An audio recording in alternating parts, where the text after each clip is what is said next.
আমি যতটা উদ্বিগ্ন তার থেকে বেশি অবাক যে উনি এ ধরনের কথা কেন বললেন। আমি এটার কোনো কারণ খুঁজে পাই না। আমি কোনো অবস্থাতেই মনে করি না যে ভারতের সাথে আমাদের কোনো যুদ্ধবিগ্রহ হওয়ার সম্ভাবনা আছে। উনি এটা কি তার নিজের দেশের কনজামশনের জন্য বলেছেন কিনা সেটা আমাদের বুঝতে হবে।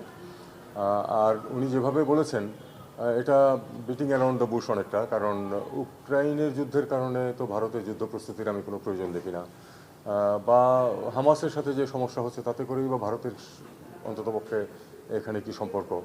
আর এর সাথে ইউক্রেন এবং হামাসের সাথে বাংলাদেশ কী করে তুলনীয় হয় এটাও আমার বোধগম্যতার বাইরে। আমি কোনো নিজার্ক রিয়াকশন দেখাতে চাই না।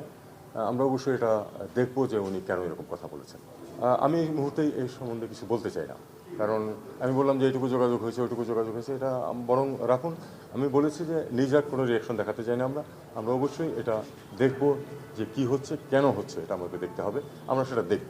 রাজনৈতিক আশ্রয় স্বাভাবিকভাবে যে কোনো দেশ যে কাউকে রাজনৈতিক আশ্রয় দিতে পারে, দেওয়া উচিত কিনা এক্ষেত্রে সেটা হলো দেখার বিষয়, সেটা আমরা দেখব।